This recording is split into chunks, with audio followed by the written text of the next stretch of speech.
We're very honoured to have Byron Katie with us here today. Hello and welcome. Thank you very much for joining us here in Israel and at Essence of Life. Well, you're welcome. It's absolutely my pleasure, Nikki. You came to your role as a healer or a guide through suffering. Yeah. How necessary you feel it is to arrive in this place through the suffering, how much the suffering was part of finding yourself as a healer or guide.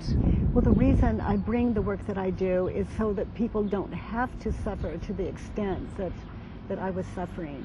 And it looks as though that is the case. It looks as though people don't have to hit this terrible, terrible condition of hopelessness before they can find freedom. And what I bring actually is not me as a healer or a teacher. That's why I love what I do so much.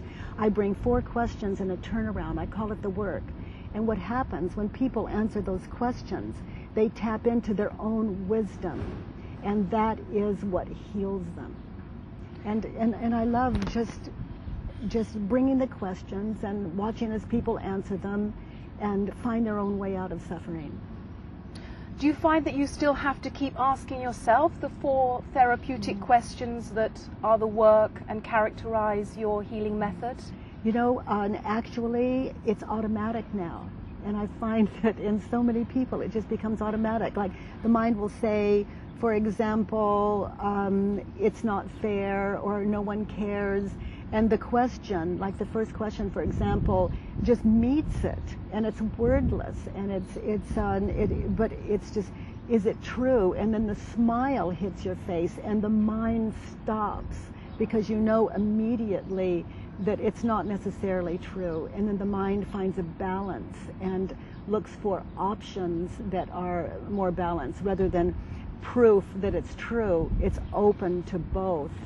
And the mind is allowed to live a balance out.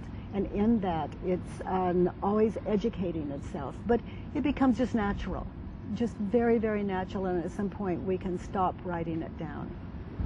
You may know the saying, the difference between a weed and a flower is a judgment. In what, if any, situations do you feel judgment is necessary? Well, you know, I haven't heard a judgment in my life in 20 years since I've become sane that was not useful. I mean, how could people judge me that I couldn't find it as a useful source to use for myself? And whatever people judge me to be, I can find where I have been that in my life, where it's just always helpful. And I consider my mind to be strictly observations, not judgments. And I love when people come at me hard and soft because I can use it all. Lovely. I'm always a student. You very much encourage people to accept themselves as they are. Oh my, yes. Humorously translating the greeting namaste to no mistake. Yes. What I want to ask you, Katie, is it not the case that through non-acceptance of our demons and dragons that we can actually grow and heal? You know, absolutely. I have come to see we don't need to use fear to heal. You know, we can use the truth to heal. And people have seen violence and fear as the motivator to heal. And I've come to see that it's absolutely not necessary. Not that people don't, you know, still experience it and that it doesn't serve them. Everything serves. But it's just unnecessary as a motivator. I've come to see that love is the power. Self-love is the power. And when we love ourselves, we love what the mind projects as a world. So I hate me, I hate you. I love me, I love you. And there's just nothing I can do about the way the mind projects but heal the mind. So how do we maintain the difference between self-love and ego? Where is the line drawn between these 2 elements? Well, you know, I've come to find that I questioned my mind, and I didn't plan it. And I live in a world where I love everything I think. Everything I think. So I love everything I see. And it sounds a little, it sounds radical maybe, and that's the way that it is. But until we love our thoughts, you've heard the expression unconditional love. Well, until I loved my thoughts, how could I love the world? So I questioned my thoughts, and the mind fell in love with its own self. So everything that it creates as a projector is understood by it. So it's very quiet now, very peaceful now.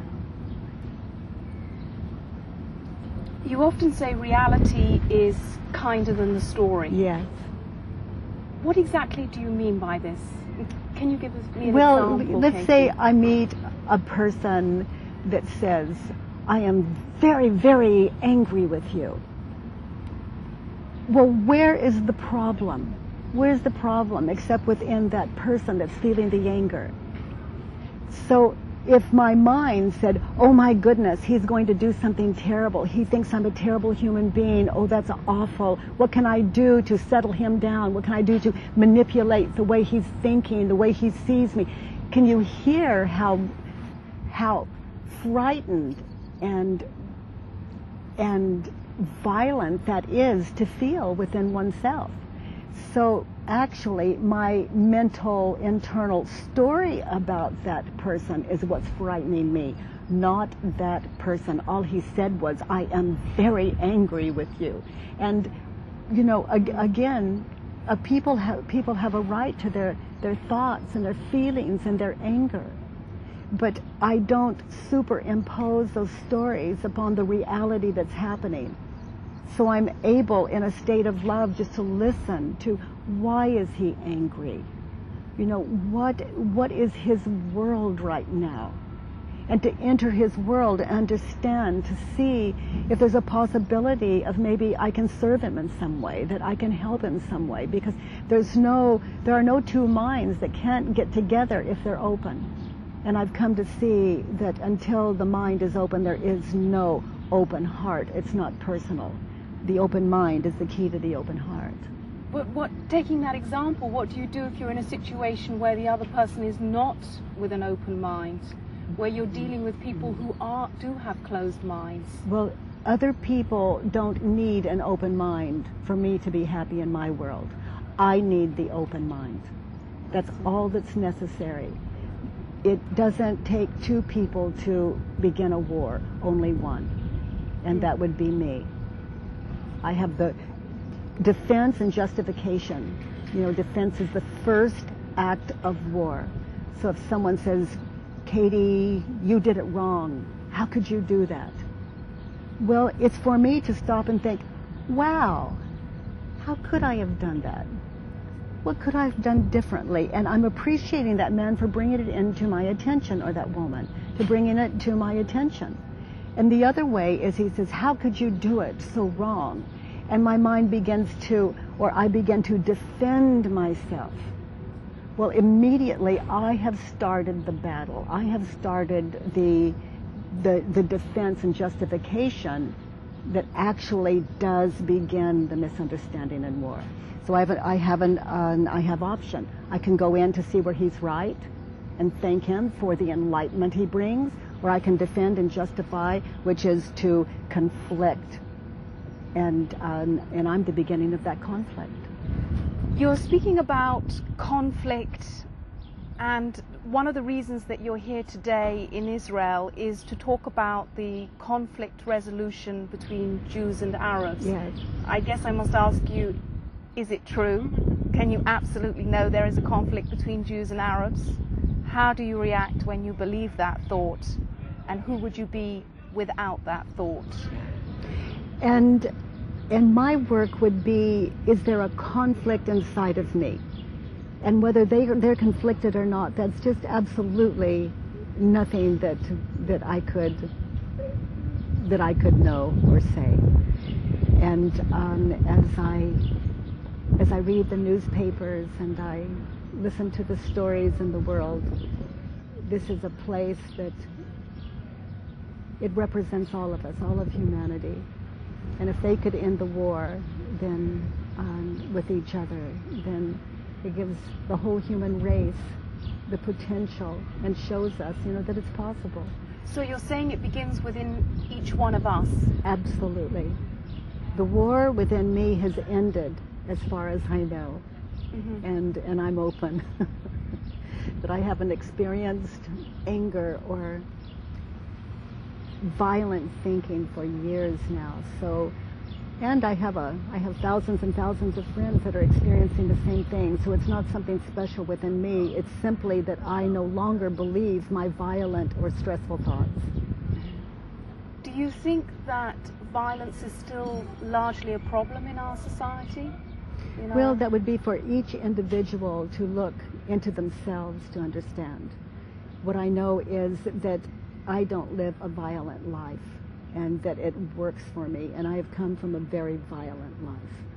I'd become so angry at my children that I would actually strike out and raise my voice and say things that were brutal, and then I would wonder, how could I say such a thing?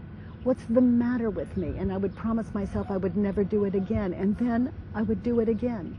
And I came to see I was simply believing my thoughts, so I had to strike out in the way that I did. So when I found this work inside of me, I began to question my thoughts, and I no longer strike out. I understand instead, and in place of violent mind, there's a mind that understands, a mind that sees literally through eyes that love.